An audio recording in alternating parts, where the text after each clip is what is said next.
Andri Mulyanto. Ya. Selamat salam sejahtera untuk Ya. Bung Andri. Terima kasih Bang, udah diundang ke sini. Nggak bonyok ya tapi? Nggak bonyok. Enggak ya. Alhamdulillah nggak bonyok, aman lah. Siap. Teman-teman aksi aman-aman juga ya? Alhamdulillah per hari ini aman lah Bang. Siap. Aman. Siap. Tadi memang data dari Tribun News itu se-Indonesia tuh ada sekitar 15 Polda yang ada ditangkepin gitu. Betul. Peserta demo. Betul. Di Kalteng ternyata di Kalteng nggak ada ya. Nggak ada. Nah, teman saya di sini jurnalis Tribun Kalteng, Ahmad Supriyandi, yang memang juga dia kesehariannya liputannya di des hukum dan di des hukum. Jadi liputannya memang di memantau 3 aksi yang terjadi di Kalimantan Tengah. Mungkin sering ketemu di lapangan ya, Bung Andri dan Bung Ahmad Supriyanto atau panggilannya Andi.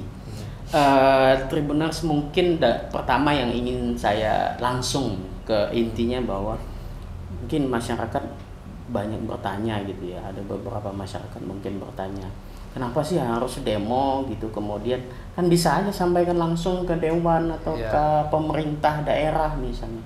Kenapa harus ada demo? Jadi begini Bang, kita ini kan sudah sering juga kita melakukan dialog dengan teman-teman anggota dewan, baik itu dari segi audiensi dan juga pertemuan di lain kesempatan kita sering juga. Cuman memang isu-isu yang hari ini sedang memanas itu kita rasa menjadi catatan bahwa sepertinya dialog langsung secara baik-baik pun juga dalam tanda kutip itu kurang efektif. Jadi harus ada gerakan-gerakan dari mahasiswa, dari pemuda yang memang gerakan itu memancing adanya inisiatif dari anggota dewan untuk lebih benar-benar serius mengurus atas hal itu gitu. Nah, karena juga kan yang hari ini kita bawa kan isunya bukan hanya isu nasional Bang. Kita juga bergerak membawa isu-isu kedaerahan khususnya di Kalimantan Tengah gitu. Oke, jadi pressure lah ya. Iya, sedikit kita harus menekan karena kalau misalkan tidak ada penekanan seolah-olah nanti ya mungkin kurang greget dari mereka untuk berani serius menyikapi persoalan ini gitu. Atau bisa jadi bahasa kasarnya diabaikan gitu ya. Betul, bisa diabaikan. Oke. Menarik. Kemarin ada 3 gelombang aksi ya. Betul. Tanggal mulai dari tanggal 29 nih, itu hari Jumat. Hari Jumat tanggal 29 di Polda ya. Polda, betul. Kemudian hari Sabtu 2 hari berturut-turut di Polda juga ya. Kemudian terakhir di DPRD Kalteng. Itu aliansi yang berbeda-beda ini. Aliansi yang berbeda-beda di Kalimantan Tengah. Pas waktu di DPRD Kalimantan Tengah. Ada 2 aliansi. Ada aliansi September Hitam, ada aliansi Cipayung Plus. Gitu. Kalau yang 2 hari di Polda itu beda juga aliansi. Beda juga. Ada aliansi September Hitam dan aliansi Cipayung Plus bersama masyarakat Kalteng. Gitu. Oke. Tuntutannya secara di isu nasional tentu ya. Betul, tentu isu nasional. Kira-kira apa sih tuntutan yang kalau di sini? Karena ada 2 aksi ya Bang ya. Ada di Polda dan juga ada di DPRD. Nah, kalau di Polda yang kita bawa isu nasional sambil juga kita suarakan adalah mendesak Kapolri itu untuk mundur dari jabatannya. Nah, kenapa kita sampaikan di Polda? Karena ini bentuk solidaritas, bentuk kemarahan kita sebagai manusia dan juga sebagai pemuda yang menyayangkan adanya insiden penabrakan secara sengaja di depan DPRD di Jakarta. Ada aksi massa ditabrak. Itu bentuk solidaritas kita. Kenapa kita turun pertama kali ke Polda untuk mengingatkan. Nah, juga kita membawa isu lokal. Jangan seolah-olah kita hanya berfokus pada isu nasional. Nah, isu nasional itu sebagai pemantik dan pengingat bahwa di Kalimantan Tengah khususnya kita juga pernah terjadi kasus-kasus yang demikian. Bagaimana kriminalisasi terhadap masyarakat adat, bagaimana kemudian pembunuhan secara sengaja, kita nggak pernah lupa. Makanya saya angkat di situ, teman-teman sepakat mengangkat bahwa di Kalimantan Tengah pernah juga terjadi ada kasus Bangkal, ya kan? Itu penembakan yang akhirnya kasus Bangkal itu sampai dengan isu nasional. Nah, dan ini ya apa, pelakunya dihukum cuman bulan, 10 bulan kemarin, 10 bulan, itu makanya. Dan korban nyawa cuma 10 bulan. Nah, kita ingatkan di situ. Habis itu jauh sebelum itu ada kasus Kinipan. Bagaimana kriminalisasi terjadi di situ. Kades Kinipan dikriminalisasi, mencoba dipenjarakan segala macam, pejuang-pejuang lingkungan. Nah, dan juga yang terbaru, kami kasih update terbaru yang ternyata Kapolda juga baru tahu. Di Seruyan sedang ada konflik masyarakat dengan perusahaan, di mana masyarakat itu sekarang ditangkap. Salah satu masyarakat ditangkap di Seruyan. Kami report juga ke Kapolda. Nah, informasinya Kapolda baru tahu dan coba diinvestigasi. Nah, hal-hal yang seperti ini kan terjadi juga di jangan bilang pas waktu masa aksi, pada saat aksi kita nggak pernah kena represivitas oleh aparat. Kita juga pernah beberapa kali aksi kita kena represivitas aparat gitu. Nah, itu juga sebagai dalam tanda kutip pengingat kalau Polda juga harus berbenah, gitu. Bukan hanya Polri secara keseluruhan, tapi Polda Kalimantan Tengah harus berbenah. Gitu. Artinya aksi di Polda kemarin itu bukan hanya sekedar spontan, betul. Atau bahkan juga ada tudingan-tudingan nih ikut-ikutan aja karena ada aksi di nasional. Sebenarnya yang disuarakan juga keresahan-keresahan di daerah ya. Betul, keresahan-keresahan di daerah yang sebenarnya sudah sering disuarakan oleh teman-teman, baik itu melalui media pribadi teman-teman dan juga media organisasi gitu. Kita sering suarakan. Makanya bukan kalau kita bilang mungkin Kalimantan Tengah hanya ikut-ikutan, itu salah tafsir, salah mispersepsi lah kalau saya bilang. Memang ada momentumnya aksi nasional, karena jauh sebelum itu juga kita sudah menggodok dengan kajian bagaimana kondisi nasional, aksi di DPR. Nah, cuman memang momentumnya pada saat itu ada satu peristiwa yang begitu besar, menghebohkan di nasional. Akhirnya secara kelembagaan dan juga secara organisasi kita sepakat untuk turun. Mungkin kasus almarhum Afan satu di antara trigger lah. Sebenarnya juga pemicunya juga banyak juga. Soalan tuntutannya kan saya juga baca misalnya ya undang-undang perampasan aset, kemudian kenaikan BBM, pajak PBB, kemudian tunjangan, tunjangan DPR. Nah, banyak lah isu yang berseliweran kan. Kemudian ya memang itu suara rakyat sebenarnya kan, bukan apa istilahnya, bukan mengada-ngada gitu. Benar, bukan mengada-ngada. Isu kalteng gitu kan, soal represivitas aparat. Nah, soal represivitas aparat ini teman-teman gimana nih, kan memang nggak ada ditangkap kemarin. Tiga peristiwa itu ada yang ini nggak sih, ada yang atau aman-aman saja ya gitu. Jadi pada saat khususnya pada saat di Polda kita mengadakan aksi, memang bukan berarti aksinya tidak ada korban jiwa, Bang. Ada. Jadi ada beberapa teman-teman juga yang kena luka-luka, ada yang sampai dilarikan ke rumah sakit. Doris. Ada yang kena pukul, ada yang kepalanya juga pada saat aksi pertama itu kena batu, gitu kan. Ada yang kena, bahkan di Polda itu sampai ada penyusup dalam gerakan yang mencoba kalau abang mungkin di yang waktu yang hari Sabtu itu yang hari Sabtu hari Sabtu itu sampai ada dalam tanda kutip saya bilang itu memang penyusup, bukan bagian dari masa aksi. Dia menggunakan sajam mencoba melukai masa aksi. Nah, makanya sempat rame. Saya juga melihat karena kita di depan ya sebagai Korlap, kita lihat sini sudah tidak baik lah gitu.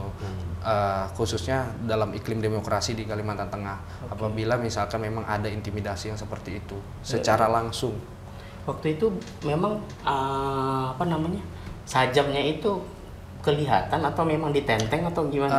Sajamnya itu dipegang di pinggang. Begitu. Berarti siap-siap dihunus berarti. Iya, sudah siap-siap dikeluarkan. Bahkan pada saat dia terdesak karena ketahuan kan, oh ada sajam, diteriakin sama masa aksi ada sajam. Jadi dikejar kan sama masa aksi, dia sempat mengeluarkan sajam itu, ditodongkan. Oh sudah sempat dikeluarkan, ini ditodongkan. wajahnya atau tutup?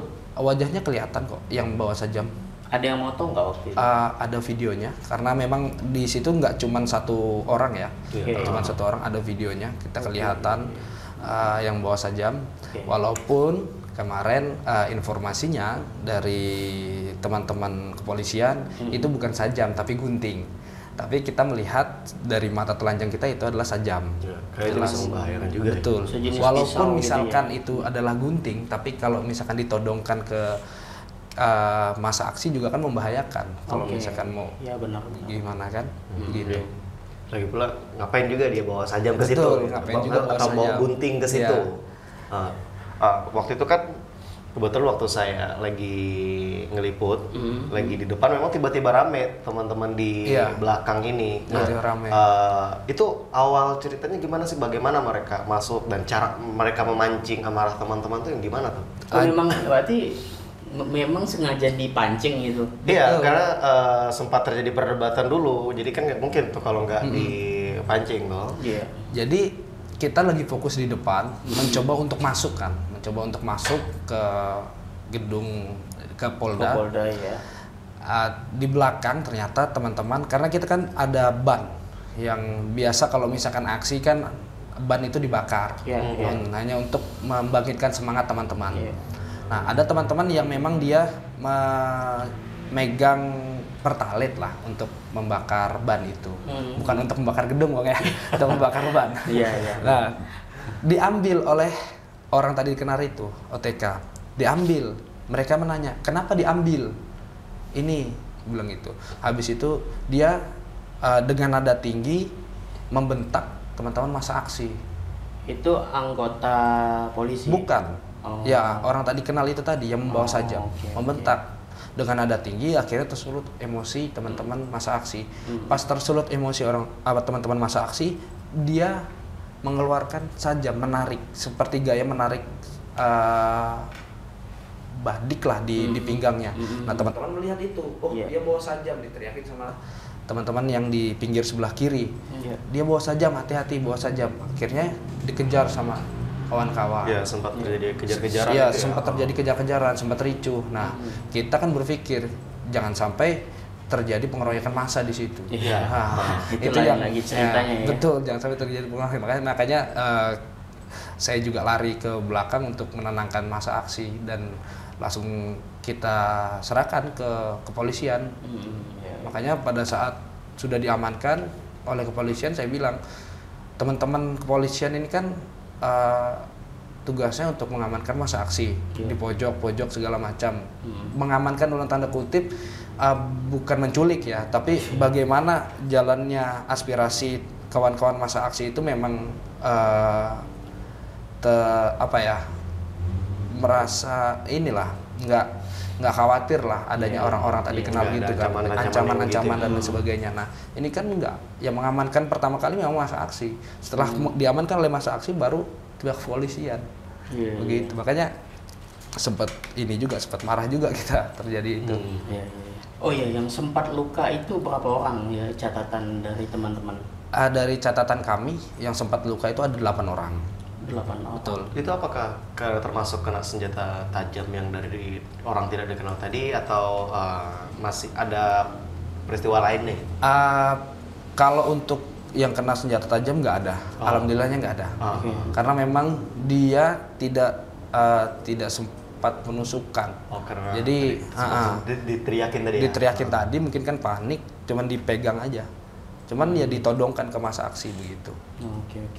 Nah, yang lainnya memang luka-luka itu karena ada benturan, gesekan dengan polisi. Ada yang kena injak, ada yang kena pukul gitu. Ada yang kena pukul. Pengakuan mereka karena sampai pingsan kan, salah satu masa aksi dia sampai pingsan. Dia dilarikan ke rumah sakit. Habis itu saya tanya, "Kamu gimana?" saya dipukul Bang di belakang.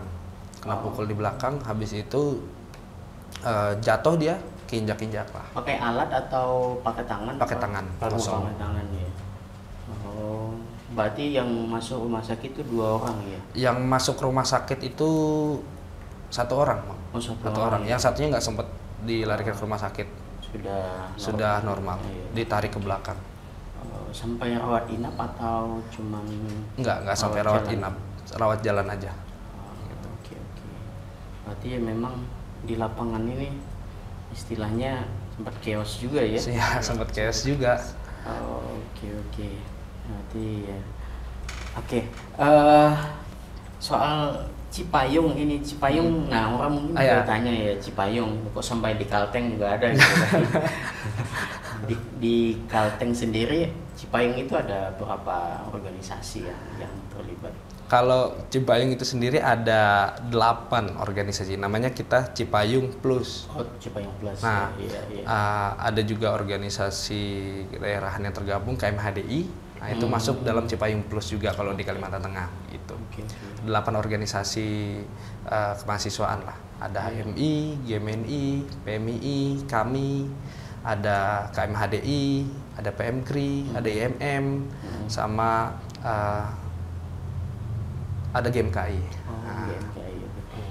Oke. Kemarin saya lihat juga nggak terlalu, mungkin Andi juga mantau di sana nggak banyak bawa atribut gitu.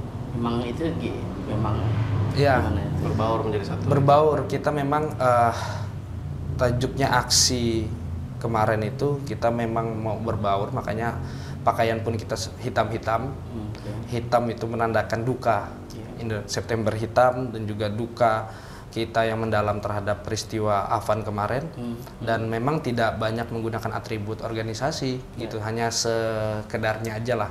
Kita seperlunya aja sebagai identitas, karena memang kita mau membaur dengan masyarakat, mau membaur dengan pemuda juga. Yang karena supaya tidak ada sekat. Biasanya kan kalau misalkan beberapa kali agenda aksi massa, kalau misalkan kita fokus menggunakan atribut akan ada sekat dengan masyarakat kan begitu. Nanti ini bawa organisasi atau perjuangan betul. Nanti FOMO juga ya. Betul. Tapi kalau sepertinya kalau saya lihat ya yang di Polda dan di DPR tidak terlalu banyak gesekan ya itu. Betul. Kenapa bisa di Polda ada gesekan yang ya bisa dikatakan lebih chaos lah ya dibanding dengan DPR. Nah, menurut Bung Andri sendiri, kenapa bisa seperti itu tuh yang di DPR lebih aman? Jadi begini, terjadinya gesekan setiap kali aksi itu kan apabila pucuk pimpinannya itu dia tidak mau untuk keluar atau tidak kooperatif ketika masa aksi meneriaki, meminta dia untuk keluar, itu kan akan terjadi gesekan.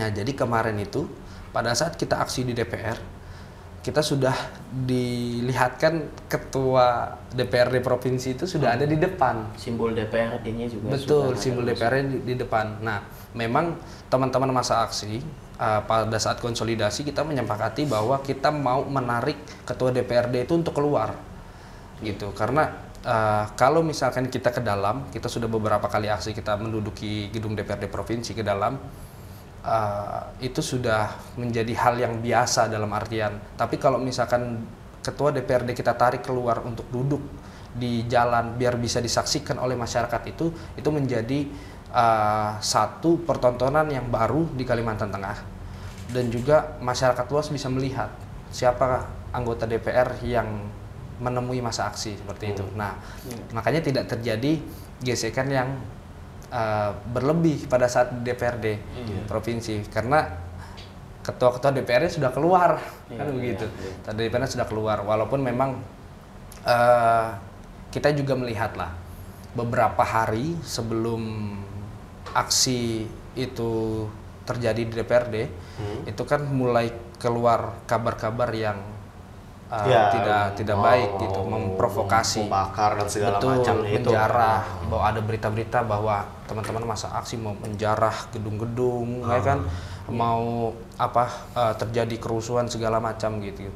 Nah, kalau kita lihat kan itu kan satu respon yang berlebih begitu. Padahal dari dulu Kalimantan Tengah ketika kita aksi massa, kita tidak pernah ada hal-hal yang di luar koridor bagaimana kita menyampaikan aspirasi. Tidak ada gerakan-gerakan tambahan untuk menjarah gedung-gedung, merusak fasilitas umum segala macam, tidak pernah seperti itu. Makanya pas waktu kita mendapatkan kabar itu, kita melihat bahwa sepertinya ini adalah strategi untuk menggembosi dan memberikan kekhawatiran kepada masyarakat terkait dengan aksi massa yang di DPRD provinsi. Ya, karena kan nggak sedikit juga masyarakat melihat aksi demonstrasi ini seolah demonstrannya yang bikin ricu gitu. Betul. Nah, padahal kan ada penyebab-penyebab lain ya. Penyebab-penyebab lain. Dan sekalipun chaos saja di lokasi aksi. Iya, betul.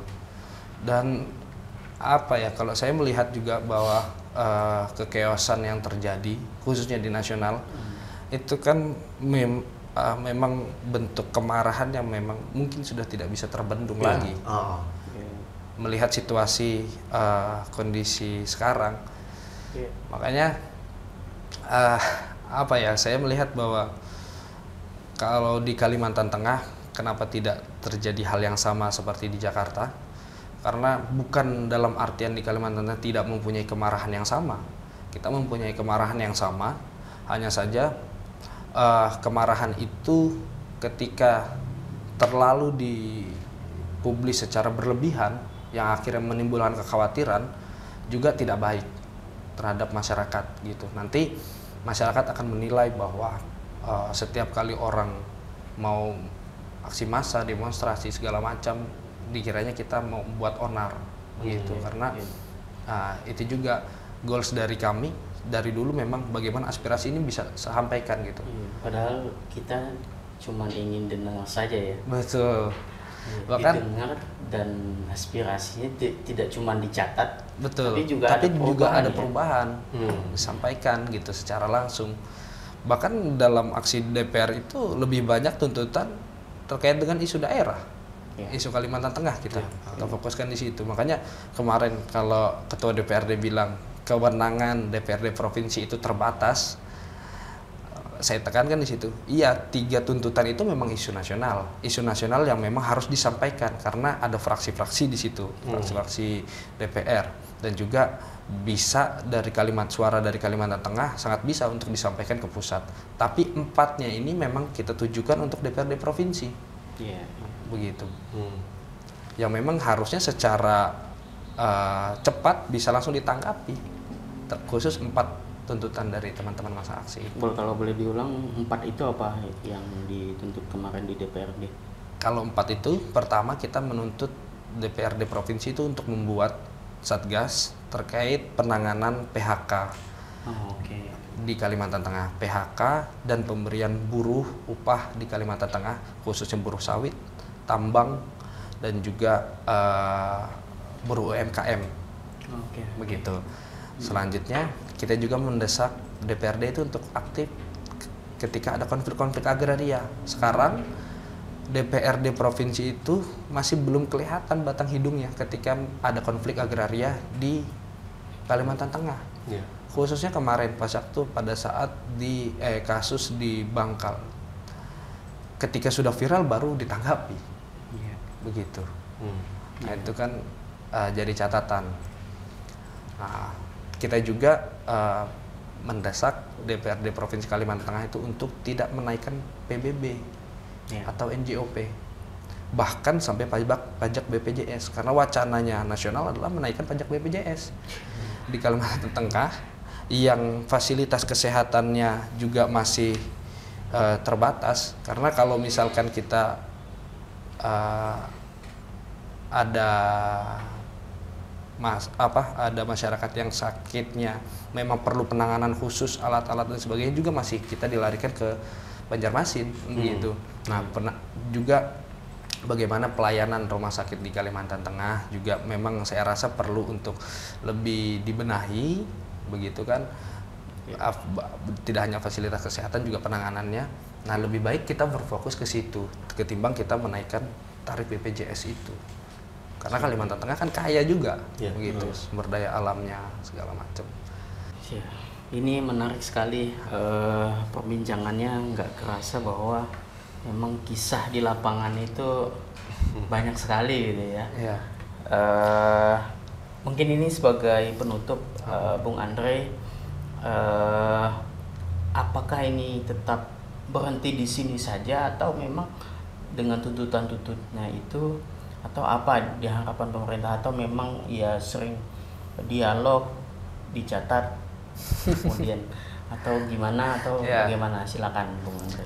Jadi sebagaimana komitmen di awal kita ingin mengawal kasus ini, permasalahan ini sampai ke nasional, terkhusus tuntutan-tuntutan dari teman-teman di Kalimantan Tengah. Kita sudah memberikan jangka waktu kepada DPRD Provinsi Kalimantan Tengah. Nah, kemarin kita dapat update-nya, ternyata kayak tuntutan kita sedang dikaji oleh tim, dalam artian mereka sudah sedang mengkaji nih tuntutannya. Namun kita perlu ingatkan, kalaupun juga mengkaji tuntutan, jangan sampai itu menjadi alasan untuk tidak menyampaikan kepada pusat terkait 3 tuntutan. Dan 4 tuntutan itu yang saya rasa itu fair, karena jelas berdampak langsung kepada masyarakat di Kalimantan Tengah, harus segera ditindaklanjuti. Kita mendesak untuk setelah ini harusnya ada tindak lanjut, baik itu RDP dengan masyarakat umum, masyarakat luas, baik itu langsung membentuk tim untuk menindaklanjuti tuntutan kawan-kawan. Dan jangan lupa juga DPRD Provinsi Kalimantan Tengah bulan Juli, nah ini saya perlu luruskan juga, bulan Juli mereka ada pemberitaan di salah satu media berita yang kredibel juga, bahwa DPRD Kalimantan Tengah meminta untuk kenaikan gaji 21 juta itu merasa kurang. Nah, kami tuntut juga tuh, jangan dulu minta untuk kenaikan gaji.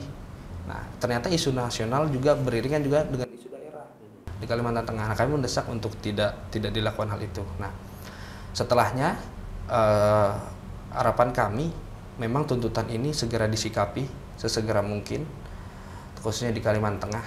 Jangan sampai menunda-nunda, jangan sampai menunggu-nunggu lagi, jangan sampai ada kemarahan-kemarahan berikutnya yang menyebabkan kita semakin tidak percaya kepada DPR, kan begitu. Sehingga ada gerakan-gerakan revolusi ke depan gitu untuk DPR. Tidak hanya anggota DPR-nya saja yang harus menyikapi, tapi juga bagaimana ketua DPR beserta jajarannya juga harus segera menyikapi hal ini, begitu.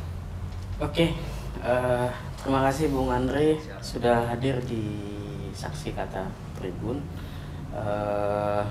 Tribuners itu sekelumit dari cerita. Saya yakin banyak kejadian-kejadian ataupun banyak hal yang menjadi tuntutan dari teman-teman yang memang itu bukan oposan kosong, itu artinya ini ya bentuk kemarahan masyarakat yang diwakili oleh mahasiswa. Dan kemarin juga mungkin banyak juga masyarakat yang datang. Ya, kalau mahasiswa ya mungkin nggak segitu gitu. Iya, banyak juga masyarakat. Siap. Terima kasih sekali lagi Bang Andre, cerita dari Andi di lapangan. Mudah-mudahan kita bertemu di lain kesempatan dan program. Terima kasih. Assalamualaikum warahmatullahi wabarakatuh. Salam sejahtera. Om Swastiastu.